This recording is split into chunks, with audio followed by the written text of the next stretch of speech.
bonne décision en 6 étapes. Mais si tu ne me connais pas encore, avant toute chose, je vais me présenter. Je m'appelle Sophia et j'exerce les fonctions d'éducatrice sportive et psychopraticienne. Chaque semaine, je te sors 2 vidéos sur le thème de la psycho et du sport afin que tu puisses trouver les réponses aux questions que tu te poses et que tu puisses t'entraîner agréablement et comme tu le souhaites. Pour ne rien rater des vidéos, je t'invite à t'abonner, d'accord? C'est soit par ici, soit par là, hein? Et tu cliques sur la cloche des notifications qui doit se trouver par ici pour ne rien rater des futures vidéos. Prendre une bonne décision en 6 étapes. Dans un premier temps, je pense qu'il est essentiel de ne plus diaboliser le choix. Ce qu'il faut comprendre, c'est que le jugement d'un mauvais choix, c'est tout simplement dans la tête. Il s'agit de ta personne. Comment est-ce que tu peux qualifier le bon choix et distinguer le bon choix d'un mauvais choix si jamais tu ne l'as pas pris? Il faut le vivre, il faut faire l'expérience. Il faut, comme on dit, c'est formateur. Tout choix, toute décision est formatrice. Et je t'invite à te questionner là-dessus et à tout simplement te dire qu'en fait, il n'y a pas de bon ou de mauvais choix. Il n'y a que des choix, tout simplement. Alors, dans un deuxième temps, je te dirais, ose le mauvais choix. Alors, comme je te l'ai dit dans l'étape précédente, mauvais, c'est le terme que tu as décidé de lui donner, tout simplement. Parce qu'il n'y a pas de mauvais choix, c'est une question de perception. On ne va pas revenir là-dessus. Je t'invite à revoir la vidéo si tu n'as pas suivi la première étape. Maintenant, la deuxième étape, c'est oser le mauvais choix. Se tromper, c'est le terme même qui désigne l'art de trouver des possibilités.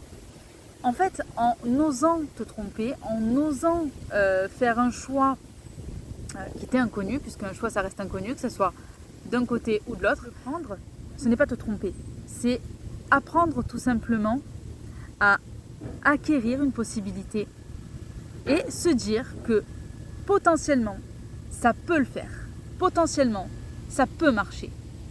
Donc dans tous les cas, se tromper c'est une certaine forme, comme je t'ai dit, d'art de trouver et de s'ouvrir des possibilités. Troisième étape, se dire que dire oui à quelque chose, ce n'est pas refuser la seconde chose, il y a une nuance. Ce n'est pas faire soit un choix drastique entre un et l'autre, il peut y avoir des nuances. En fait, tout simplement, ça revient à dire oui à quelque chose et à écarter ou à remettre un peu plus tard le second choix ou la seconde chose. Ne vois pas le choix comme étant quelque chose de drastique et comme étant quelque chose de définitif. Le choix, ça reste quelque chose qui peut être progressif dans la vie, qui peut t'amener à faire dans un premier temps un premier choix et puis mettre le second sur ta route aussi. Ne pense pas que ça soit définitif. Le choix, quatrième chose, le choix est une opportunité, le choix est un luxe. Ce n'est pas donné à tout le monde d'avoir le choix dans la vie.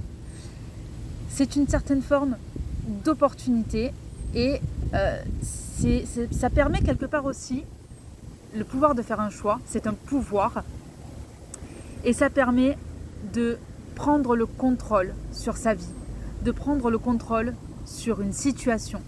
Le choix, c'est un pouvoir. Il est important d'écouter son corps.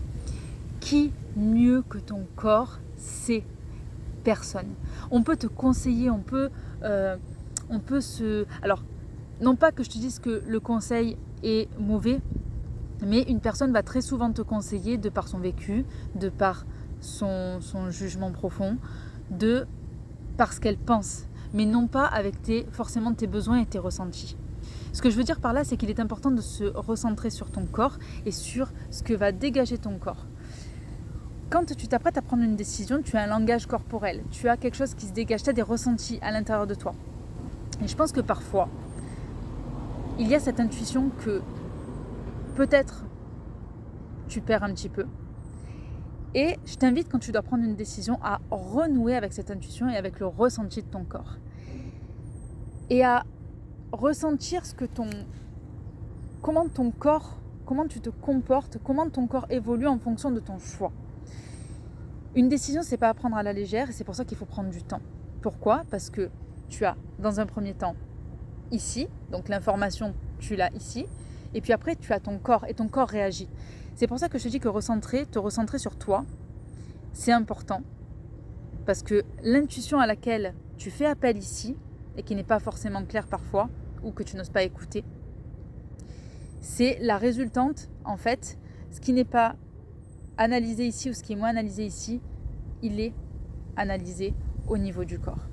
Alors, je t'invite vraiment à faire un travail sur toi-même si tu n'arrives pas à écouter ton corps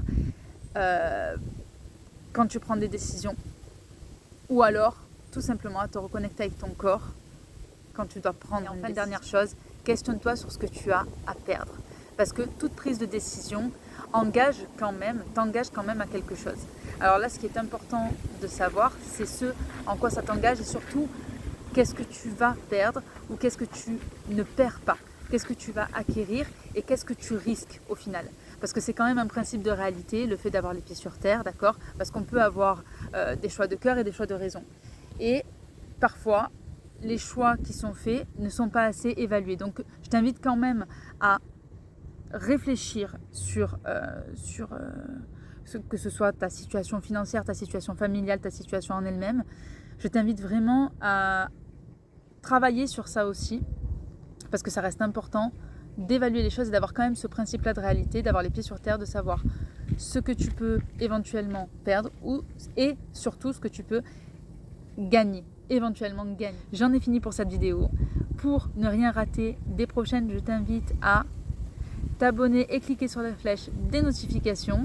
En attendant, si cette vidéo t'a plu, n'hésite pas à mettre un pouce bleu et à la partager si celle-ci peut aider quelqu'un. Je te fais très gros bisous et puis je te dis à la semaine prochaine pour des vidéos toujours plus sport et toujours plus psycho. Bisous, à la semaine prochaine.